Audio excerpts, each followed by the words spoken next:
తయారు చేశాం. 10 ప్రిన్సిపల్స్ పెట్టుకున్నాం. ఈరోజు మన ఆదాయం మీరు చూస్తే దగ్గర దగ్గర 2,60,000 రూపాయలు ఉంది. పర్ క్యాపిటల్ ఇన్కమ్ 2047కి 58 లక్షల రూపాయలు పర్ క్యాపిటల్ ఇన్కమ్ చేయాలని ముందుకు పోతున్నామని చెప్పి కూడా నేను మీకు తెలియజేస్తున్నా. ఈరోజు రాష్ట్ర సంపద జిఎస్టిపి మీరు చూస్తే దగ్గర దగ్గర 16,50,000 ఉంది. దీన్ని 3,05,00,000 చేయడానికి ముందుకు పోతున్నాం. అంటే మన ఎకానమీ $2.4 ట్రిలియన్ చేరే విధంగా కార్యక్రమాలు ఏర్పాటు చేస్తున్నాం. మోడీ గారు అయితే వికసిత్ భారత్ 2047 ప్రణాళిక తయారు చేశారు. ఒకప్పుడు 10వ ఆర్థిక వ్యవస్థ, నిన్నటి వరకు చూస్తే 4. ఈరోజు IMF అనౌన్స్ చేశారు 4వ ఆర్థిక వ్యవస్థ భారతదేశం. ఇంకొక 2 ఏళ్లలో 3వ ఆర్థిక వ్యవస్థకు వస్తాం.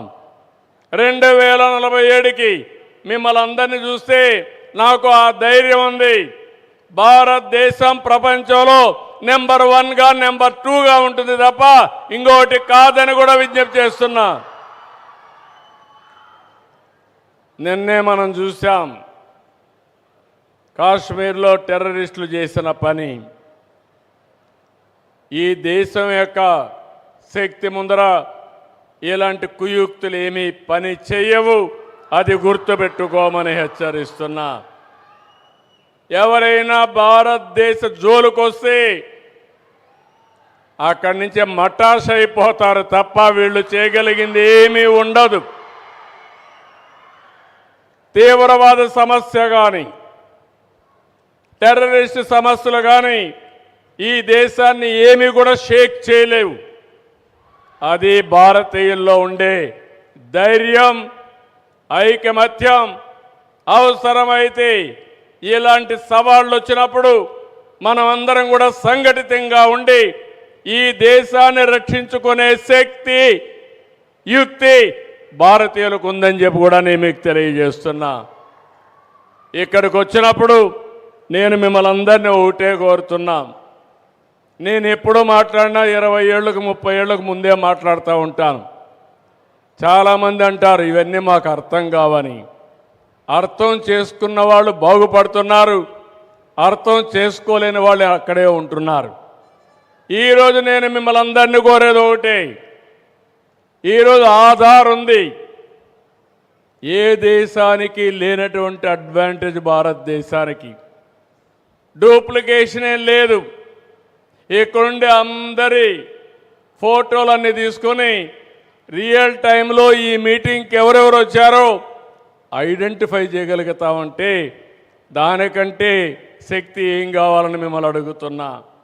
మీరంతా కూడా ఐటీ పిల్లలు కాబట్టి మీరు ఇంకా బాగా అర్థం చేసుకోగలుగుతారు. రెండోది, నేను చేసిన పని ప్రతి ఒక్క సిటిజన్ని పుట్టినప్పటి నుంచి అందరికీ ఆధార్ అథెంటికేషన్ చేస్తున్నాం. అక్కడి నుంచి ప్రతి ఒక్కరిని ఏ ఫ్యామిలీలో ఉంటారో ఫ్యామిలీకి కూడా బాండేజ్ పెడుతున్నాం, కలుపుతున్నాం. ప్రతి ఒక్క ఇల్లు జియో ట్యాగింగ్ చేస్తున్నాం.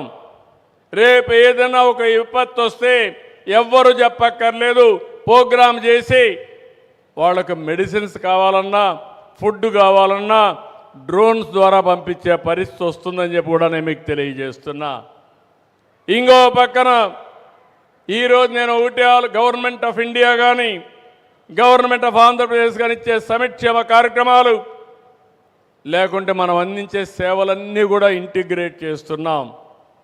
ఇక్కడి నుంచి ఏ విధంగా వాళ్ళ ఆరోగ్యాన్ని బాగు చేయాలి, చదువు విషయంలో ఏ విధంగా మనం క్యారియర్ బిల్డప్ చేయాలి,